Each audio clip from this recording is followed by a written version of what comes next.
चल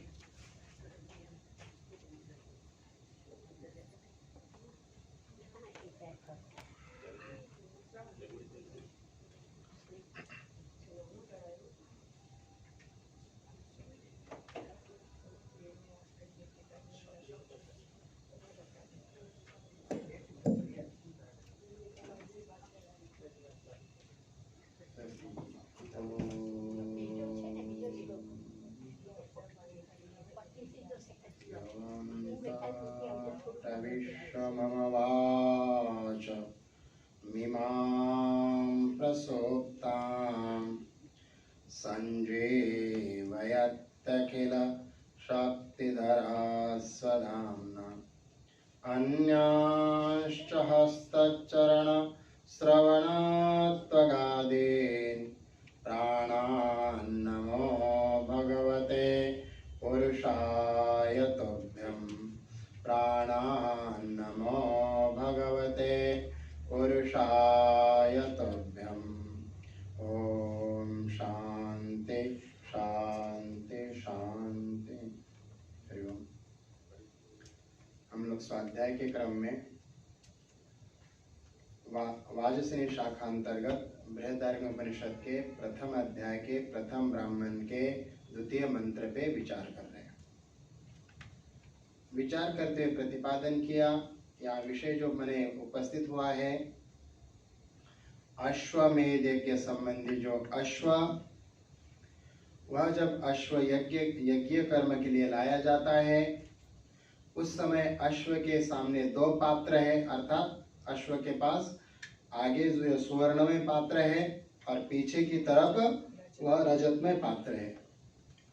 रजतमय का अर्थात मैंने रजत स्वरूप ही। वह जो स्वर्णमय पात्र है उस स्वर्णमय पात्र में, अर्थात यहाँ प्रसंग उपासना का चल रहा है। जो अश्वमेध यज्ञ अश्व को प्रजापति समझ करके उपासना कर रहा है और उपासना का वो अंग होने के कारण, इसलिए यहाँ अंगांगी भाव है, क्योंकि उपास्य हो गया अर्थात प्रजापति, और वह उस प्रजापति का अंग ही वह जो अश्व के सामने रखा हुआ जो पात्र है, उस पात्र स्वर्ण पात्र में दिन की दृष्टि करनी है और रजत पात्र में रात्रि की दृष्टि करनी है। और वह दोनों भी अर्थात अश्व के सामने दिन महिमा के रूप में प्रकट हो गया और रात्रि भी महिमा के रूप में ही प्रकट हो गई। तो पूर्व पक्ष ने कहा था कि इसको महिमा क्यों कहता है, मैंने कहा जाता है, तो महत्वात्, सभी के जीवन में दिन और रात्रि का महत्व है, इसलिए वह दिन और रात्रि का महत्व होने से उसको महिमा शब्द से कहा गया है। वह अन्वर्त संज्ञा है, जैसा दिन का स्वरूप है। क्योंकि कल ही मैंने हम लोगों ने प्रसंग में विचार किया था, दिन अत्यंत दैदीप्यमान है, दोनों में उपमान उपमेय,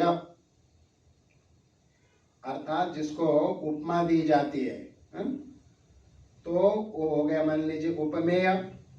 उपमान अर्थात हाँ, जिसको उपमा दी जाती है और उपमा जिसकी दी जाती है वो उपमान हो गया। तो यहाँ वह सूर्य की उपमा उस पात्र को दी जा, अर्थात दिन की उपमा उस पात्र को दी जा रही है। तो उपमान हो गया दिन और उपमेय हो गया पात्र। जैसा दिन दैदीप्यमान है वैसा सुवर्णमय पात्र भी वह अत्यंत दैदीप्यमान है। इस प्रकार कथन करने के अनंतर में, अर्थात साधक को ऐसी बुद्धि करनी है, वह जो सोने का पात्र है वह दिन रूप है और रजत का पात्र रात्रि रूप है। इस प्रकार वर्णन करने के अनंतर में उस अश्व की महिमा का वर्णन कर रहे हैं। वह अश्व किस रूप में, तो यहाँ तक भाष्य हुआ था। अंतिम एक वाक्य कहा था कल के स्वाध्याय में, इत्थम अशौ अश्वस्य महत्व युक्तो इति पुनर्वचनम स्तुत्यर्थम, क्योंकि मंत्र में 2 बार अश्व का उल्लेख आया है। एतौ वा अश्वम महिमानौ अभित संभवतु, अर्थात एतौ, ये दिन और रात्रि अश्व को महिमा के रूप में अभितः, अभित का मतलब सामने की तरफ और पीछे की तरफ वह उत्पन्न हुए। तो यह अश्व की ऐसी महिमा है, अर्थात वह पहले तो अश्व शब्द आया ही था, अहर्वा अश्वम, तो दोबारा अश्व शब्द का जो उल्लेख किया वह अश्वमेध यज्ञ संबंधी जो अश्व है अत्यंत श्रेष्ठ है। किसी वस्तु का श्रेष्ठत्व ख्यापन करना हो तो उस वस्तु का बार बार उल्लेख किया जाता है। इसलिए जो मैंने दोबारा जो अश्वम महिमानो अभिता संभवतु, ये जो दोबारा उल्लेख आया अश्व की महिमा का प्रतिपादन करने के लिए, तो है वह अश्व क्या है, तो भगवान भाष्यकार स्पष्ट कर रहे हैं। तथा च, यहां से चलना है, तथा च हयो भूत्वा इत्यादि स्तुत्यर्थम एव। अब मंत्र में मैंने यहां तक तो मैंने व्याख्या हो गई थी, वह मंत्र के उत्तरार्ध में प्रतिपादन किया था, हयो भूत्वा देवान अवहत, वह जो अश्वमेध यज्ञ संबंधी जो अश्व है वह हयो भूत्वा, तो है शब्द के भगवान भाष्यकार दो प्रकार से अर्थ करने वाले हैं। एक जाति विशेष है अथवा है कहा जाता है अत्यंत गतिशीलता, जिस वस्तु की अत्यंत गति हो, क्योंकि जो है शब्द बनता है वह प्रकृति और प्रत्यय मिलकर के बनता है। तो कैसे बनेगा है शब्द, क्योंकि भगवान भाष्यकार व्याख्या कर ही रहे, तो प्रसिद्ध धातु है हन हिंसा गत्यो, पाणिनि भगवान ने अपने धातु पाठ में उल्लेख किया। तो जैसे आप लोगों ने शब्द सुना होगा हंति, एनम आत्मानम हंति, हंति का मतलब है अब वह हन हिंसा गति अर्थात हिंसा होना, हंति का तात्पर्य क्या है, हिंसा होना। तो एक ही धातु के अनेक अर्थ होते, तो वहां पाणिनि भगवान ने उल्लेख किया हन हिंसा गत्यो, एक धातु के दो अर्थ है, हिंसा करना और गति, माने गति करना। तो यहाँ हिंसा नहीं लेनी है, तो वही बात वह अभी भाष्यकार कह रहे। तो मंत्र में यहाँ कहा था हयो भूत्वा देवान अवहत वाजी भूत्वा गंधर्वान अवहत, इस प्रकार हम लोगों ने कल ही मैंने मंत्र का उच्चारण करते समय उल्लेख किया, उसी की व्याख्या भगवान भाष्यकार लिख रहे। तथा च, तथा माने उसी प्रकार, तथा शब्द का अर्थ होता है तो किस प्रकार, क्योंकि मैंने जो सूत्र अर्थ शब्द होते हैं, जो तथा ये अव्यय है और वह अव्यय वह दूसरे अर्थात किसी माने वस्तु का बोध कराने के लिए आता है। तो तथा शब्द कहने का तात्पर्य क्या है, तो अभी पीछे कहा था इत्थम असौ अश्व महत्व युक्त, यह अश्वमेध यज्ञ संबंध जो अश्व है महत्व युक्त माने अत्यंत श्रेष्ठ है। तो जैसे वहां श्रेष्ठत्व का ख्यापन किया उसी प्रकार तथा च शब्द समुच्चय का वाचक आता है। कभी कभी आप लोग सुने होंगे ना, रामश्च लक्ष्मणश्च, राम और लक्ष्मण, उसी प्रकार अश्व की जो श्रेष्ठता है वह श्रेष्ठता और प्रकार से भी बताई जा सकती है, हयो भूत्वा इत्यादि स्तुत्यर्थम एव। तो जो मंत्र कहाँ समाप्त होना चाहिए था, मंत्र का जो पारमार्थिक अश्वम महिमानो अभित संभवतु, यहाँ तक तो मान लीजिए अश्व के माने स्वरूप का वर्णन हो गया था, आगे का मंत्र प्रारंभ करने की आवश्यकता नहीं है। कौन सा, हयो भूत्वा, क्योंकि इसमें दो भाग है, पूर्वार्ध और उत्तरार्ध। तब भगवान भाष्यकार कह रहे हैं कि हयो भूत्वा देवान अवहत, ये मंत्र का प्रतिपादन करने का तात्पर्य क्या है, तो अश्व के अर्थात अश्व की स्तुति करना है। अश्वमेध यज्ञ संबंध जो अश्व है उस अश्व ने हाय होकर के देवताओं का वहन किया, उसके बाद जो है वाजी होकर के गंधर्वों का, अरवा होकर के असुरों का और अश्व होकर के मनुष्यों का वहन किया। ये प्रतिपादन करना अश्व की श्रेष्ठता का ख्यापन करना।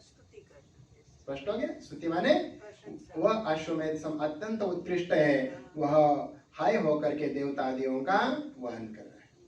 पंक्ति तथा च हयो भूत्वा इत्यादि स्तुत्यर्थम एव, क्योंकि स्तुति जो श्रेष्ठ वस्तु है उस श्रेष्ठ वस्तु की ही स्तुति की जाती है। हयो, हाँ, हिनोतेर गति कर्मणो विशिष्ट गत्य विशिष्ट गतिर इत्यर्थः।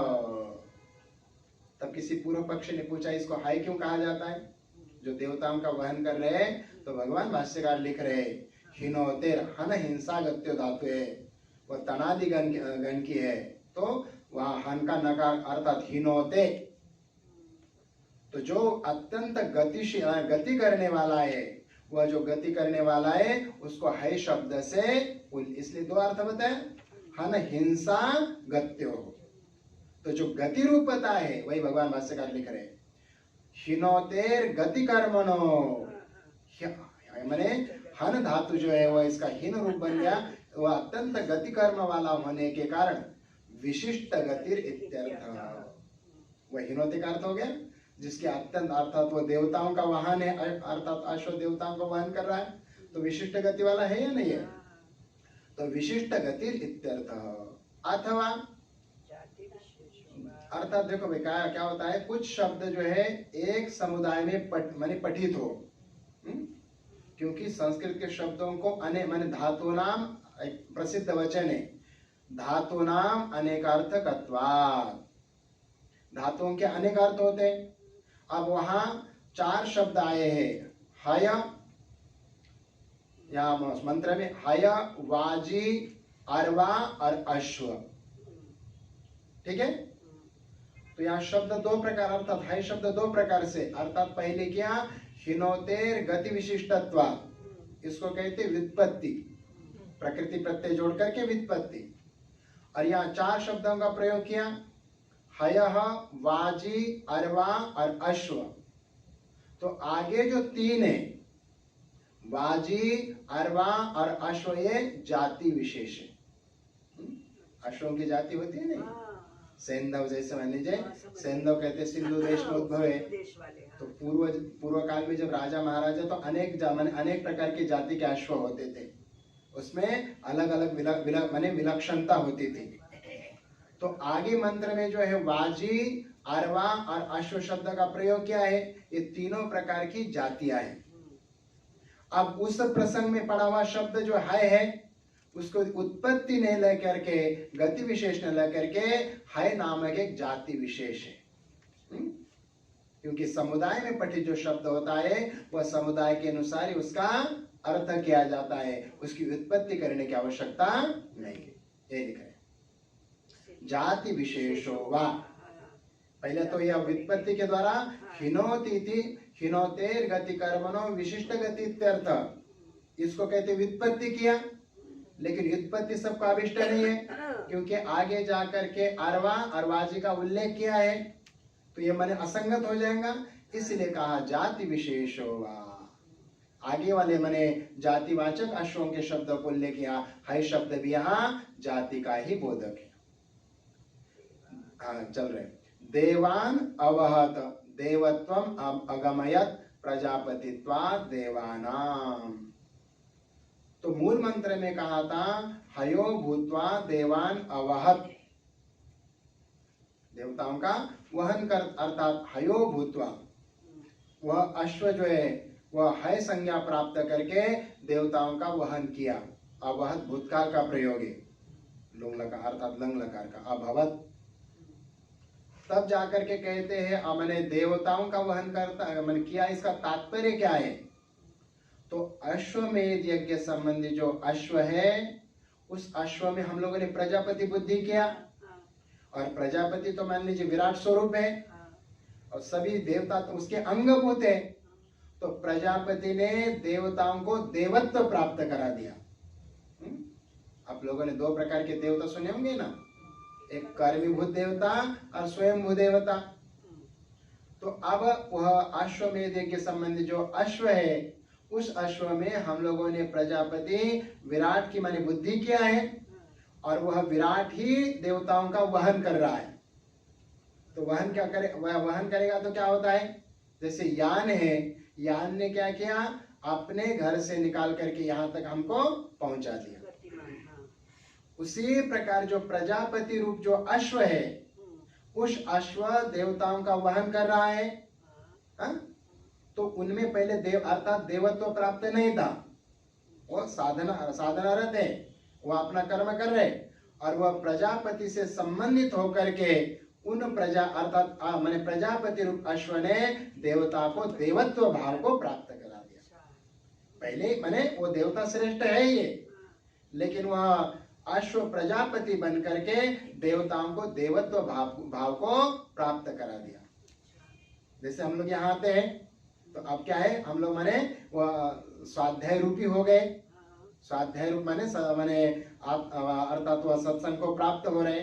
वैसे अर्थात प्रजापति रूप जो अश्व है, उस अश्व ने देवताओं का वहन किया। इसका मतलब हो गया देवताओं को देवतात्व मैंने प्रदान किया। भगवान भाष्यकार लिख रहे, पंक्ति देखना, देवान अवहत, ये मूल मंत्र था। तो देवान अवहत देवत्वम अगमयत, अगमयत का मतलब होता है प्राप्त करा देना। गमरी गतव धातु है, लग लकार चल रहा है। चलो, देवत्वम अगमयत प्रजापतित्वात्, तो प्रजापति अर्थात वो जो अश्व प्रजापति रूप होने के कारण देवानाम, ऐसा अन्वय ऐसा है भाई, वह अश्व प्रजापति रूप होने के कारण देवानाम देवत्वम अगमयत, वह अश्व प्रजापति रूप होने के कारण देवताओं को देवत्व भाव को प्राप्त करा दिया। कभी कभी हम लोगों के अंदर भी कभी असुरी तो कहते हैं मनुष्य भाव को प्राप्त करो, अर्थात मनुष्यों के तो देवता भी राजसी है, कोई न्यूनता उसमें रही हो, तो उस प्रजा अर्थात तो प्रजापति रूप अश्व ने देवताओं को देवत्व भाव की प्राप्ति करा दी। अथवा देवानाम ओढ़ा अभवत, वह प्रापने धातु है पहले, यहाँ याद रखना। तो ये तो अर्थ मान लीजिए व्युत्पत्ति हो गई। अब सबको मान लीजिए कोई आक्षेप करेगा कि देवता तो स्वयं वो देवता है ही, उनको क्या देवत्व भाव प्राप्त करा दिया। अथवा भगवान भाष्यकार ने कहा देवानाम ओढ़ा अभवत, प्रजापति रूप जो अश्व है वह अश्व वाहन बन करके देवताओं को उसने वहन किया। वह प्रापने ओढ़ा अभवत, तो देवताओं के लिए भी मैंने अपना वाहन होता है ना, तो वह जो मैंने प्रजापति रूप जो अश्व है वह अश्व देवताओं का वाहन बन गया। ओढ़ा अभवत, वह प्रापने, उन्होंने देवताओं का वहन किया। ऐसा कहने के बाद द्वितीय जो उत्पत्ति किया हम लोगों ने अर्थ किया, उसमें पूर्व पक्षी आक्षेप कर रहा है, क्योंकि हम लोग जो अश्वमेध यज्ञ संबंध जो अश्व है उस अश्व में तो प्रजापति बुद्धि कर रहे, और प्रजापति ही विराट आत्मा है, और वो यदि देवताओं का वाहन हो तो स्वामी श्रेष्ठ होता है या वाहन श्रेष्ठ होता है? ठीक है ना? यहाँ पूर्व पक्ष आक्षेप कर रहा है जो प्रजापति रूप जो अश्व है वह यदि देवताओं का वाहन हो गया तो वह वाहन होना उचित नहीं है, उसकी तो निंदा। अर्थात अभी तक तो सारे अश्व की क्या कर रहे थे? स्तुति कर रहे थे। अभी अभी हो रहा है, चल रहा था ना, क्योंकि वही पूर्व पक्ष का मैंने वादी भद्रम न पश्यति, ये प्रसिद्ध वाक्य। वादी माने जो विरोधी होता है वह वादी अर्थात विरोधी जो होता है वह सामने वाले का कल्याण नहीं चाहता। तब अभी तो अश्व की अभी तक 2 बार स्तुति किया, क्योंकि अश्व का डबल उल्लेख होने से भगवान भाष्यकार ने कहा था कि महत्व युक्तम इति पुनर्वचनम स्तुत्यर्थम, पहले एक जगह का, उसके बाद का हयो भूत्वा इत्यादि स्तुत्यर्थम। अब यह स्तुति होने के अपेक्षा कहा कि अश्वो देवानाम ओढ़ा अभवत, वह जो अश्व में देखिए समझ जो अश्व है वह देवताओं का वाहन बन गया। तो वाहन बनना इसकी स्तुति नहीं होकर के वो निंदा ही कही जाएंगी, अश्व की स्तुति नहीं हुई। पूर्व पक्ष ननु निंदाएव वाहनत्वम, देवताओं का वाहन होना अर्थात उसमें हम लोग प्रजापति दृष्टि कर रहे हैं, और प्रजापति तो देवताओं का भी अधिपति है, तो वह प्रजापति यदि देवताओं का यदि वाहन बन गया तो वह निंदा ही होगी, उसकी स्तुति कहना संभव निंदा नैष दोष, कहा कि उसमें कोई दोष नहीं है। भले आप उस अश्वमेध यज्ञ संबंधी अश्व में प्रजापति बुद्धि करने पर भी वह मूल रूप से अश्व है या नहीं है, और उस अश्व का कार्य क्या है? वहन कराना। तो वह देवताओं को वहन कराना, वह मैंने निंदा न होकर के उसकी स्तुति अत्यंत उत्कृष्ट भाव को प्राप्त हो गया। नैष दोष सिद्धांत आ गया। वाहनत्वं स्वाभाविकम अश्वस्य स्वाभाविकत्वात् उच्छ्रायन प्राप्तिर देवादि संबंधो अश्वस्य इति स्तुतिरेव एषा। तो देवानाम ओडा अभवद्य जो भगवान भाष्यकार ने कहा वह मान लीजिए निंदा न होकर के स्तुति है। कैसे? भगवान स्पष्ट कर, भगवान भाष्यकार स्पष्ट करे, वाहनत्वं स्वाभाविकम अश्वस्य। यज्ञ संबंधी जो अश्व है वह अश्व किसी न किसी का वाहन है या नहीं है, चाहे वो देवताओं का हो। जैसे मान लीजिए मनुष्य अर्थात वह कितना भी उच्च कोटि का साधक हो गया, साधना कर रहे, लेकिन उसका मनुष्य भाव सब अर्थात यदि साधक भी है, कोई संत भी बन गया तो उसका मनुष्यत्व तो समाप्त होगा क्या? उसका स्वाभाविक है। गौ माता कितना भी अच्छा मने कामधेनु भी क्यों ना हो, लेकिन उसमें मने गोद तो समाप्त हुआ क्या? यही भगवान भाष्य। वाहनत्वं स्वाभाविकम अश्वस्य। वहन माने वहन करना, वाहन माने वह किसी न किसी का वहन करता है, तो वाहनत्वं स्वाभाविकम अश्वस्य स्वाभाविकत्वात् उच्छ्राय। अब वो क्या हो गया? अपने स्वभाव से उठ गया, क्योंकि उसने क्या? देवान अगमयत, देवताओं का माने वह वहन किया। तो अश्व भाव से उठ करके उन्होंने प्रजापति रूप होकर के देवताओं को देवत्व भाव को प्राप्त करा दिया।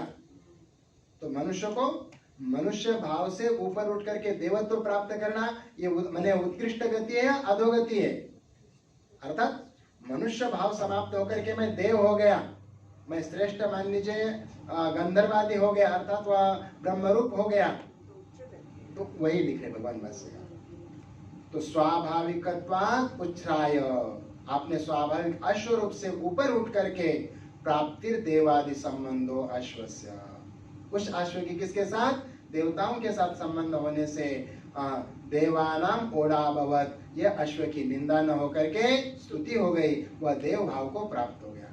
स्तुतिरेव एषा, यहाँ समाप्त हुआ।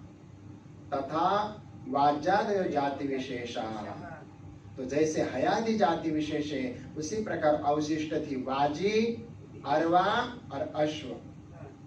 अलग अलग माने जाति विशेष है ना, तो सभी जातियां लेना, वह यौगिक उत्पत्ति नहीं। यौगिक माने देखो दो प्रकार के शब्द होते हैं, माने व्युत्पत्ति अर्थात प्रकृति प्रत्यय बन करके जो शब्द बनता है उसको यौगिक कहते हैं। और जो मान लीजिए पंकज है, माने पंकज शब्द है, तो पंकज जायते थी पंकज अर्थात कमल, तो पंकज शब्द कमल के लिए रूढ़ हुआ, वहां यौगिक शब्द नहीं है। उसी प्रकार हयादि सारी की सारी जाति लेनी है, यौगिक शब्दों का ग्रहण यहाँ वैदिक। चलो हाँ, तो तथा वाजादयो जाति विशेषा वाजो भूत्वा गंधर्वान अवहत इति अनुषंग। तो वाजी भूत्वा, क्योंकि मूल मंत्र में ये शब्द तो एक ही बार आया था, हयो भूत्वा देवान अवहत, तो जो भूत्वा और अवहत शब्द का दोबारा प्रयोग नहीं हुआ, आगे वाजी गंधर्वान। तो फिर संस्कृत में पीछे वाले शब्दों का उत्तर में अनुकर्षण करना, उसको अनुवृत्ति कहते हैं। जैसे व्याकरण में पढ़े होगा ना वृद्धिरादेच, तो वह ऊपर वाले शब्दों का नीचे वाले शब्दों में अन्वय होता है। तो यहाँ भूत्वा और अवहत इन दो शब्दों का अनुकर्षण करके भगवान भाष्यकार लिख रहे हैं वाजी भूत्वा गंधर्वान अवहत, क्योंकि वहां भूत्वा और अवहत शब्द का प्रयोग एक ही बार आया, उसका प्रत्येक के साथ आगे के साथ संबंध जोड़ना। तो वाजी भूत्वा गंधर्वान अवहत इति अनुषंग इति अनुषंग। अनुषंग का अर्थ होता है अनुकर्षण करना, ऊपर वाले पदों को नीचे की तरफ ला करके जोड़ देना, इसका नाम है अनुषंग। अनुषंग माने संबंध करा देना। तो अनुषंग तथा अरवा भूत्वा असुरान, वह अरवा होकर के वही जो प्रजापति अर्थात जिसकी प्रजापति दृष्टि की है, ऐसा जो अश्व है अरवा होकर के असुरों का वहन किया। अश्व भूत्वा मनुष्यान अवहत, अवहत भी प्रत्येक के साथ संबंध जोड़ना, वह अश्व वहन करके मनुष्यों का संबंध अर्थात वहन किया। समुद्रैवेति परमात्मा, और अंतिम में मंत्र आया था, मंत्र में उल्लेख आया था कि समुद्रेव अस्य बंधु समुद्रो योनि।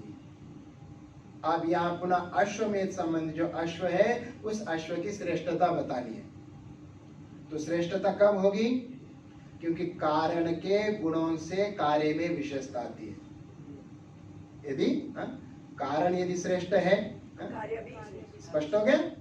तो यदि मान लीजिए अश्व की अभी तक स्तुति की जा रही है, तो स्तुति कब करेंगे? उसका मूल कारण यदि उत्तम है, श्रेष्ठमय है, तब उसमें उत्तमता आएंगी। तो श्रुति भगवती वह अश्व का उपादान कारण क्या है? तो श्रुति भगवती ने कहा समुद्रेव अस्य बंधु। तो समुद्र का अर्थ क्या था? सम उत्पद्यते इति समुद्र, जिससे अच्छी प्रकार से कल श्रुति का उल्लेख किया था, यतो वा इमानि भूतानि जायन्ते। जन्माद्य से तो जो सूत्र है, और वह सूत्र का अर्थात परब्रह्म परमात्मा के दो प्रकार के लक्षण है, एक तटस्थ लक्षण, स्वरूप लक्षण। तो तटस्थ लक्षण का उल्लेख करते हुए वहां भगवान भाष्यकार ने श्रुति उल्लेख किया परब्रह्म परमात्मा किसे कहते हैं? तो यतो वा इमानि भूतानि जायन्ते। तो जो यत शब्द है वह यत शब्द परब्रह्म परमात्मा का वाचक है। यतः यस्मात् इमानि भूतानि जायन्ते येन जातानि जीवन्ति। तो येन जातानि जीवन्ति का प्रतिपादन किया था कि जिससे उत्पन्न होकर के जिसमें प्रतिष्ठित होते हैं, जो प्राणी मात्र का जो आश्रय है वही आश्रय क्या कह रहे? समुद्रेव अस्य। अस्य मने अश्वस्य, सृष्टि है ना, अश्वमेध संबंध जो अश्व है, तो समुद्रेव अस्य बंधु। बंधु का आश्रय होता है, अर्थ होता है आश्रय। प्राणेव मना सौम्य बंधन। तो यहाँ बंधु शब्द का अर्थ लेना है परब्रह्म परमात्मा इस अश्व का अधिष्ठान। बंधु शब्द से लेना अधिष्ठान। समुद्रो योनि, और सम्यक अर्थात उद्बंधते। तो अभी अर्थ क्या था समुद्र शब्द का? सम्यक उत्पद्यते इति समुद्र, जिससे सारा जगत उत्पन्न होता है, वही परब्रह्म परमात्मा अश्व का भी मूल कारण है। तो उसी को भगवान भाष्यकार स्पष्ट कर रहे हैं। समुद्र एव इति परमात्मा। भगवान भाष्यकार ने वह शब्दों की उत्पत्ति लेकर के यार एव शब्द का, एव शब्द होता है निश्चायक। तो आप लोगों ने सुना होगा ना, जहाँ एव शब्द आता है वह इतरों की व्यावृत्ति करा देता है। पार्थ एव धनुर्धरः, यदि एव शब्द लग गया, अब क्या क्या यदि धनुर्धारी कोई है तो कौन? पार्थ, अर्जुन ही धनुर्धारी है। उसी प्रकार भगवान भाष्यकार ने कर रहे समुद्र एव इति परमात्मा, या समुद्र शब्द से वह अवधि अर्थात रूढ़िवाचक समुद्र नहीं लेना है, ठीक है ना, वही लिख रहे समुद्र एव इति परमात्मा। इतरों की व्यावृत्ति करने के लिए भगवान भाष्यकार एव शब्द का उल्लेख कर रहे। समुद्र एव इति परमात्मा बंधुर बंधनम बध्यते अस्मिन इति बंधनम। समुद्र बंधु मूल श्रुति में आया था। तो बंधु का अर्थ है बंधन, और बंधन का अर्थ होता है बध्यते स्थाप्यते इति बंधनम। प्राणेव सौम्य मनो बंधनम, अर्थात मन का बंधन माने मन का आश्रय कौन है? प्राण। तो उसी प्रकार यहाँ जो बंधन शब्द है, बंधन का अर्थ होता है आश्रय, वह अश्व का मूल अधिष्ठान परब्रह्म परमात्मा है।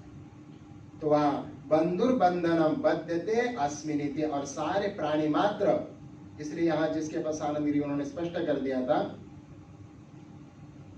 हाँ, स्थाप्यते स्थिति आस्पदम, जिसके माने जिसका आश्रय लिया जाता है उस आश्रय का ही, आश्रय को ही बंधन शब्द से यहाँ कहा जा रहा है। तो वही लिख रहे हैं भगवान भाष्यकार, बंधनम बध्यते अस्मिति समुद्रो योनि कारणम उत्पत्तिम प्रति, और प्राणी मात्र की उत्पत्ति के प्रति यतो वा इमानि भूतानि जायन्ते। प्राणी मात्र की उत्पत्ति के प्रति कारण कौन है? परब्रह्म परमात्मा। समुद्रो योनि मन कारणम उत्पत्ति प्रति एवं असौ शुद्ध योनि शुद्ध स्थिति। अब जिसका मुंह मैं अभी कहा था, कार्य में विशिष्टता किसके द्वारा आती है? कारण के। इसलिए नियम है ना, कारण गुणा कार्य गुण, अर्थात वह कारणों के गुणों का ही कार्य के गुणों में आधान होता है। कारण यदि श्रेष्ठ है, यदि उत्कृष्ट है तो कार्य की भी उत्कृष्टता माने प्रतीत होती है। तो वही कहा एवं असौ शुद्ध योनि। असौ शब्द जो है वह अश्वमेध के संबंध, जो अश्व है वह कैसा? अत्यंत शुद्ध योनि, शुद्ध कारण वाला है, शुद्ध स्थिति। और उस अश्व की स्थिति माने आश्रय कौन है? परब्रह्म परमात्मा। क्योंकि किसी अश्व में हम लोग प्रजापति बुद्धि करेंगे क्या? जिस अश्व की उत्पत्ति परब्रह्म परमात्मा से हुई, जिस अश्व की स्थिति परब्रह्म परमात्मा ही है, और ये ऊपर से उपलक्षण लेना, उपलक्षण कहा जाता है जिस शब्द का वहां प्रयोग नहीं है, तब जाकर के उपलक्षण किया शुद्ध लयश्च इत्यपि बोध्यम। तो यहाँ हम लोग परब्रह्म परमात्मा को तज्जलान शांत उपासित, वाक्य आता है ना, तो तस्मिन् जायते इति तज्ज, तज्जलन, और तस्मिन् स्थियते इति तत्स्थ, और तस्मिन् लीयते इति तल्ल। स्थिति अर्थात उत्पत्ति, स्थिति और लय। तो यहाँ तो भगवान भाष्यकार ने दो का ही उल्लेख किया है। एवं असौ शुद्ध योनि, ये कारण हो गया। शुद्ध स्थिति, स्थिति हो गई, और ऊपर से अध्यार करना कि वह गोविंद टीका में शुद्ध लयश्च। इस अश्व का अंतिम जब लय होगा, जीवात्मा का जब लय होगा, तो जीवात्मा कहाँ माने लीन होगा? अपने स्वरूप में, अभी अधिष्ठान में स्वरूप में। तो स्थिति, यहाँ स्थिति शुद्ध स्थिति, यह शुद्ध लय का भी उपलक्षण है। इति स्तूयते, वह अश्वमेध संबंधी, क्योंकि वह अत्यंत परब्रह्म परमात्मा है, उसका अधिष्ठान है, इसलिए अश्व की स्तुति की जा रही है। अपसु योनिर्वा अश्व इति श्रुते। अथवा ऐसा भी मान लीजिए, समुद्र शब्द को रूढ़ मानोगे, दो प्रकार के शब्द होते। अभी तो समुद्र शब्द की हम लोगों ने व्याख्या की थी, सम उत्पद्यते समुद्र, अर्थात सम्यक उत्पद्यते, प्राणी मात्र से जिससे उत्पन्न होते हैं उसको समुद्र शब्द से कहा जाता हो गया परब्रह्म परमात्मा। अथवा यदि मान लीजिए किसी का अभिष्ट नहीं है, समुद्र शब्द जो है अपधि, आप धारयते थी, आप अवधि माने जो जल को धारण करता है, तो आपधि को यह समुद्र शब्द से माने आपधि के लिए समुद्र शब्द रूढ़ हो गया है। यदि ऐसा यदि कारण मानना है, तो पुराण में वर्णन आता है ना, समुद्र मंथन में वह अश्व की मन योनि कौन है? समुद्र। तो वही लिख रहे अपसु योनिर्वा अश्व इति श्रुते। अश्व की योनि मन कारण समुद्र मानने में भी कोई विरोध नहीं है। प्रसिद्ध एवं समुद्रो योनि, पुराण आदि में वह अश्व का मूल कारण समुद्र को भी माना जाता है। तो समुद्र शब्द से दोनों को हम ग्रहण कर सकते हैं, मैंने परब्रह्म परमात्मा को ग्रहण कर सकते हैं, और वह जल को धारण करने वाले समुद्र को भी समुद्र शब्द से ग्रहण कर सकते हैं। प्रतिपादन करने के बाद प्रथम ब्राह्मण यहाँ समाप्त हुआ। प्रथम ब्राह्मण में दो ही मूल मंत्र है। उस मूल प्रथम मंत्र में प्रतिपादन किया था कि अश्वमेध यज्ञ के संबंध जो अश्व है, उस अश्व का जो सिर है, उस सिर में वह उषा काल ब्रह्म मूर्ति की कल्पना करनी है। जो नेत्र है उसमें सूर्य की कल्पना करनी है। जो पीठ है उसमें द्विलोक की कल्पना करनी है। ऐसी बुद्धि करके वह उपासक उस अश्व को प्रजापति के रूप से उपासना करे तो अपमृत्यु से बच सकता है। ये प्रतिपादन करने के बाद जो अश्वमेध है, यज्ञ है, उस यज्ञ की माने सत्ता किसको लेकर के है? क्योंकि हमारे शास्त्रों में जो कुछ वैदिक कर्म करते हैं उस कर्म में प्रधानता है अग्नि की।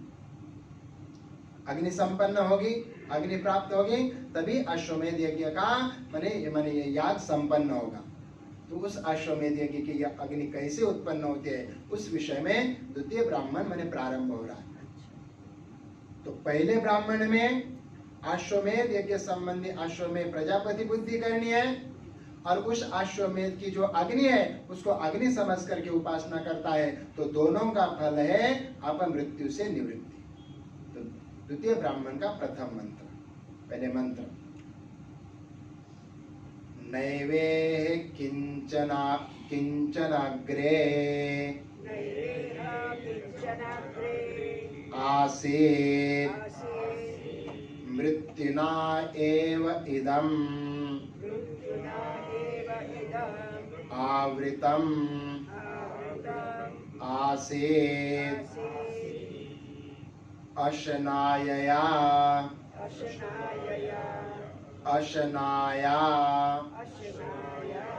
हि मृत्यु तन्मनो अकुरुत आत्मन्विष्याम्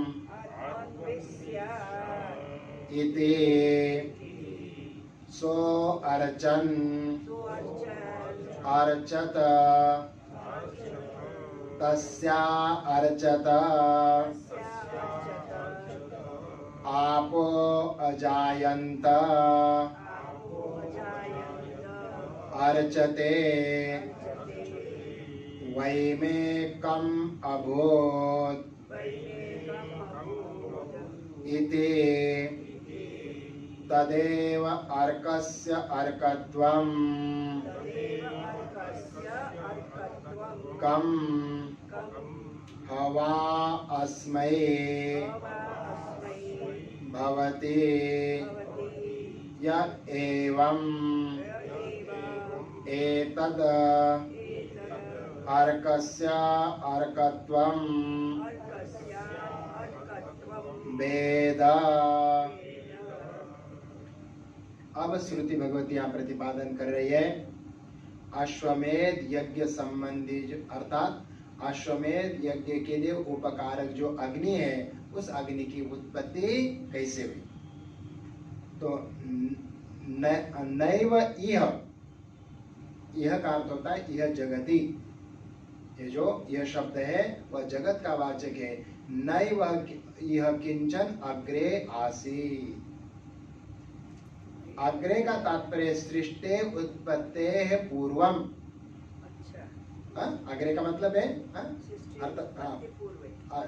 अग्रे शब्द से लेना है सृष्टि उत्पन्न होने से पूर्व में। नैव किंचन अग्रे, किंचन माने ये सारा जगत कैसा है, नाम रूपात्मक।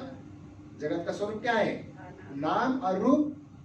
तो जगत की उत्पत्ति होने से पूर्व में नाम और रूप में किसी प्रकार विभक्त होकर के कुछ भी दृष्टिगोचर नहीं हो रहा। नैव किंचन अग्रे आसीत् मृत्युना एव इदम आवृतम आसीत्, अर्थात यह जगत उत्पन्न होने से पूर्व में, अर्थात परमात्मा ने वहां कहा ना छांदोग्य में भी, तत् ऐक्षत, यह मैं संकल्प किया और संकल्प करके नाम रूपे व्याकरवाणी, मैं सारे जगत को नाम और मैंने रूप से व्याकर अर्थात मैंने विभक्त कर रहा हूँ, वह मैंने प्रकट कर रहा हूँ। व्याकरवाणी मैंने वह सामने जो अव्यक्त है उस अव्यक्त को वह व्यक्त कर रहा हूँ। तो जगत उत्पत्ति से पूर्व की कोई भी नाम रूप से विभक्त नहीं था। मृत्युना एव इदम आवृतम आसीत्, या मृत्यु शब्द से वह हिरण्यगर्भ को लेना है, अर्थात कार्य ब्रह्म को। क्योंकि वह मृत्यु अर्थात परब्रह्म परमात्मा जब मन रहेगा तभी मन के द्वारा ही संकल्प करेंगे। तो वह जो हिरण्यगर्भ पहले मन की कामना कर रहा है, और जब मन रहता तद ऐक्षत, वह अज्ञान की जो वृत्ति है, हिरण्यगर्भ क्या है, समष्टि अज्ञान उपय चैतन्य हिरण्यगर्भ है। माने युक्त, अर्थात सभी प्राणियों की जो मैंने अज्ञान की बुद्ध मैंने अज्ञानात्मक जो वृत्ति है उस वृत्ति के साथ किसका तादात्म्य है, परब्रह्म। हमारे हम लोग तो मैंने किसी वस्तु को मैंने किंचित को जानते हैं, हमारा व्यष्टि रूप बुद्धि के साथ तादात्म्य है, और परब्रह्म परमात्मा का वही है। उसी की व्याख्या है मैंने अज्ञान अर्थात समष्टि अज्ञान उपय चैतन्य ही हिरण्यगर्भ है। संपूर्ण अज्ञान के साथ तादात्म्य करना, यही हिरण्यगर्भ की परिभाषा। यानी कि समष्टि सूक्ष्म बुद्धि का अभिमान। अभिमानी, ठीक है। तब अब यहाँ ये कह रहे हैं मृत्यु, हाँ, मृत्युनाएव इदम आवृतम आसीत्। मृत्यु शब्द से वह पर माने कार्य ब्रह्म लेना है, और कार्य ब्रह्म के द्वारा ही संपूर्ण जगत आवृत था। वह पर ब्रह्म परमात्मा की ही सदैव सौम्य इदमग्र आसीत्। हे पर ब्रह्म अर्थात हे सौम्य श्वेत के, तो वह जगत उत्पत्ति से पहले कौन था? सत माने सदैव सौम्य सद्रूप पर ब्रह्म परमात्मा था। वही पर ब्रह्म परमात्मा यहाँ हिरण्यगर्भ शब्द से लेना है। भगवान भाष्यकार भी आगे कहेंगे मृत्यु ने दामरा से, क्यों? अशनायया, अशनाया ही मृत्यु हो। तो कहा ये मृत्यु है कौन? तो अशनायया, यहाँ जो अशनाया शब्द है वह भोजन की इच्छा, अशना पिपासा। तो अशनाया अर्थात वह भोजन की इच्छा, और उस इच्छा के द्वारा अशना ही मृत्यु हो। वो भोजन की इच्छा वाला जो है, अब भोजन के लिए इच्छा वाला कौन है? क्योंकि सृष्टि के लय के समय परमात्मा क्या संकल्प करते हैं? जिहीर्षया। जिहीर्षा का अर्थ होता है हातुम इच्छा जिहीर्षा। तो हम लोग भी जैसे मैंने भोजन की इच्छा करते हैं। आप लोगों को पता है एक जगह भगवान भाष्यकार ने कहा कि ये जो गेहूं आदि अन्न है वह भी जीव रूप है या नहीं है? अरे भाई, इसको सबको जीव रूप में कहा, औषधि रूप में। तो अब जो भोजन की इच्छा करेगा वह माने जीवों को मारने वाला होगा। इसको मृत्यु क्यों कहा? कि भोजन की इच्छा करते, क्योंकि अन्न आदि भी माने जीव रूप है। और हम लोगों ने अन्न खाया तो वह माने जीवों का हनन किया नहीं किया? तो जीवों का हनन करने के कारण वह पर ब्रह्म परमात्मा भी प्रलय के समय सारे जीवों का हनन करता है। तो अशनाया, अशनाया, अशनाया शब्द वह भोजन की इच्छा वाला है, और वह भोजन की इच्छा वाला होने के कारण अशनाया ही मृत्यु। जो भोजन की इच्छा करता है वह क्योंकि जीवों का हनन करता है, हनन करने के कारण वो मृत्यु रूप है। तो वह हिरण्यगर्भ ही वह भोजन की इच्छा माने प्राणी मात्र का भक्षण कर रहा है, और इसीलिए वह माने हिरण्यगर्भ ही मृत्यु है। तन मनो अपुरुता, उसने क्या कहा कि मुझे मन प्राप्त हो। कारण है, हाँ, माने सृष्टि जब लय करना होता है, परमात्मा की 3 का माने कार्य है ना, उत्पत्ति, स्थिति और लय। इसलिए वहां अंतिम में कहा ना, अर्थात ये जब मैंने जिहीर्षा, जब परमात्मा का मान लीजिए अर्थात वो भी अपने मन से नहीं होता है। प्राणियों का शुभाशुभ अदृष्ट समाप्त हुआ, अदृष्ट अर्थात प्राणियों का अदृष्ट समाप्त होने के बाद भगवान परब्रह्म का परमात्मा कहते हैं अब सारे सृष्टि का लय करना है। अर्थात वो भी 2 प्रकार का लय, खंड प्रलय और महाप्रलय। तो महाप्रलय में अर्थात नित्य भूतों को छोड़ करके सारे सृष्टि का लय होता है। इसलिए मृत्यु धावती पंचम,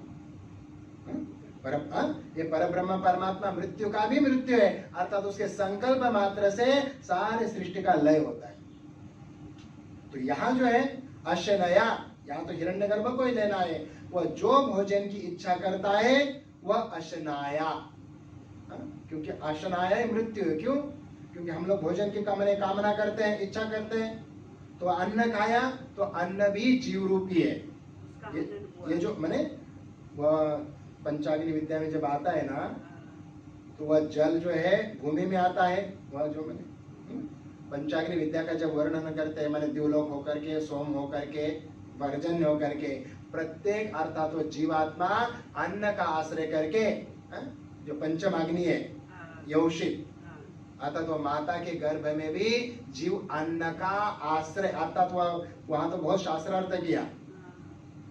वह जो जीव है अन्न रूप होकर के मैंने माता के गर्भ में जाता है, अथवा अन्न का आश्रय लेकर के जाता है। तब जाकर के वहां स्पष्टीकरण दिया कि वह जीवात्मा अन्न के साथ तादात्म्य करके वह गर्भ में प्रवेश करता है। तो जो कुछ सस्यादि खा रहे वह सारा का सारा जीव रूप है। और जीव रूप होने के कारण हम लोगों ने अन्न खाने की इच्छा किया, खाने के बाद उसका अर्थ भगवान भास्कर कल बहुत समय उसका विस्तार कर रहे हैं आगे। तो जो कुछ हम अन्न खा रहे हैं वो अन्न जीव रूप होने के कारण जो मान लीजिए हम लोग अन्न खाने की इच्छा करते हैं वो सारे मृत्यु है। और सबके साथ वो हिरण्यगर्भ तादाद में कर रहा है सबके बुद्धि में। तो यहाँ समष्टि रूप से मृत्यु शब्द से हिरण्यगर्भ लेना है, वह अर्थात कालाभिमानी माने देवता मृत्यु शब्द इसे यहाँ ग्रहण नहीं करना। तो यहाँ देखते हैं बचा हुआ जो हम लोग कल के विचार। ओम पूर्णमदः पूर्णमिदं पूर्णात् पूर्णमुदच्यते पूर्णस्य पूर्णमादाय पूर्णमेवावशिष्यते। ओम शांति शांति शांति। शंकरं शंकराचार्य केशवं बादरायण सूत्रभाष्यकृतौ वन्दे भगवन्तौ पुनः पुनः। ईश्वरो गुरुरात्मेति मूर्तिभेद विभागिने व्योमवद्व्याप्तदेहाय दक्षिणामूर्तये नमः। ओम शांति शांति शांति। ओम नमः पार्वती पतये हर हर।